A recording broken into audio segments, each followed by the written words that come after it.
Hola, bienvenido drawing 2.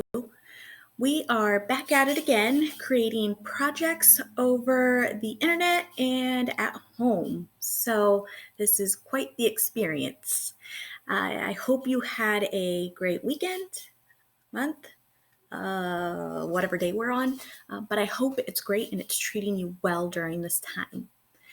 Today, we are going to focus on a completely different thing. I decided to go in a different route so we can work with a different medium, meaning a different way to create artwork. We are going to do photography and sculpture by focusing on texture. Now, I know you're thinking, Mr. Ramirez, this is a drawing 2 class, not a sculpture class. Well, we are making do with what we have, and this can technically also be considered a drawing. It'll just be a very different way of creating. So with all said and done, we're going to move on. Our project today is called Nature's Design Texture Photography. Now, the great thing about this is, 1, you get to hang out in nature, and 2, you get to create abstract artwork or whatever kind of artwork you want and photograph it with your camera or your phone or your laptop, whatever you have available to you.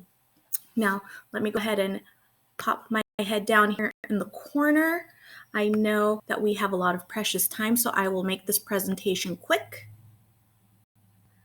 All right, so today we're going to focus on Nature's Design Texture Photography for Drawing 2. Now, what is texture, you may ask, or we may review? Texture is an element of design that defines the surfaces of shapes and form. There are 2 types of design that we will be using here for this project. The first one is tactile, meaning that the textures are created and felt with your hands. It is physical. You're actually touching and feeling that texture. So that is tactile texture. The next one is a visual texture. That means it is a texture that is recreated on a flat surface by an artist.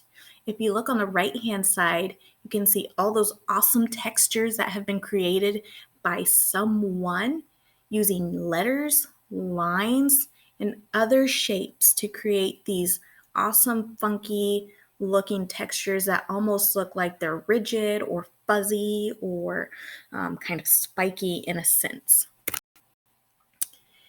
We are also going to be looking at Andy Goldsworthy. He is an awesome artist. He is a British artist that creates solely with natural/organic materials, meaning he uses nature. So I am going to encourage you to use nature as a part of your creation. Notice that his designs aren't necessarily very difficult in design. They're also not very out there.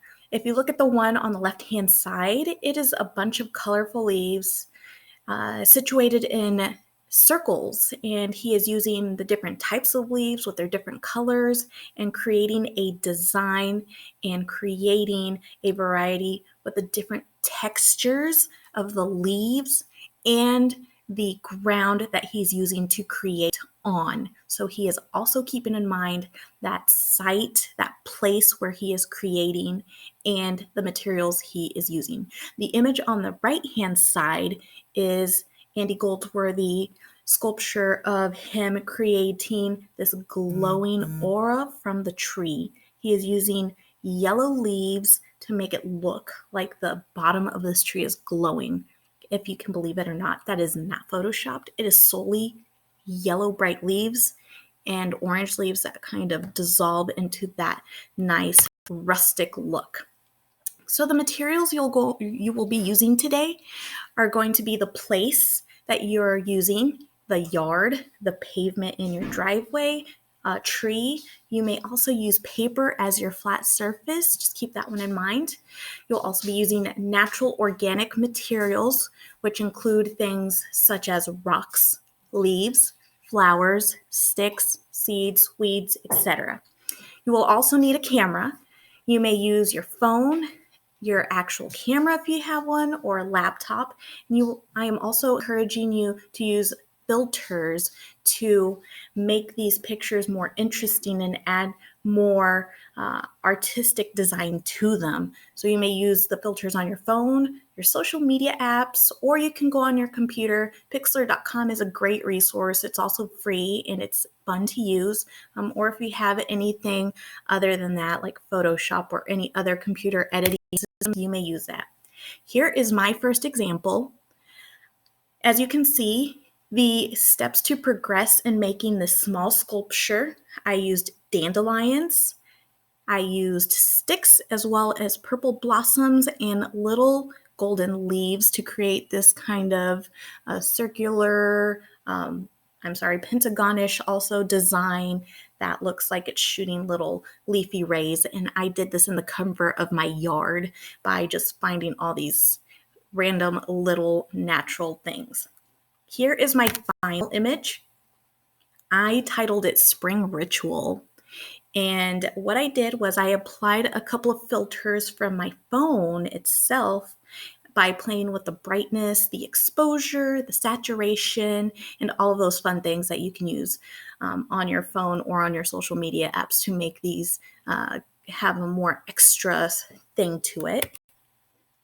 Another one I did, this one's called Feelin Swirly, and I did this using rocks. So that's my first texture, and my pavement in my driveway. So that's my second texture that I'm using here. And I also applied some real filters here for my phone using, again, the different filters that my camera in my phone app allowed me to use, playing with the warmth and the textures and all of those things, and got to this final image here where I created the swirl.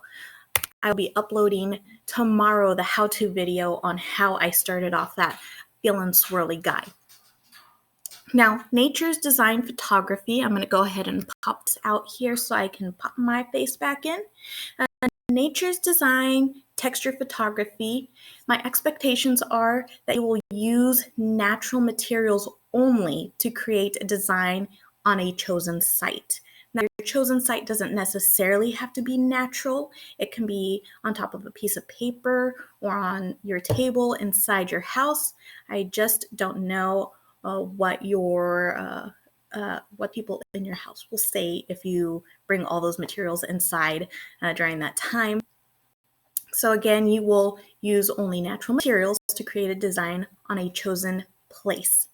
The final image that you will turn into me must have at least 2 textures and filters applied, whether you use a camera or computer, and an original design created by you using, again, only natural materials.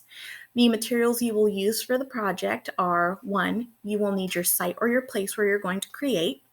2, your organic materials, rocks, grass, flowers.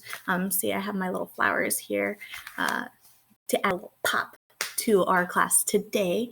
You will also need a camera. You can use your phone, you can use your laptop, or an actual camera. And 4, filters. So you can use any phone apps, social media apps, or computer applications that you have to alter the look of your image and get it to its finalized stage.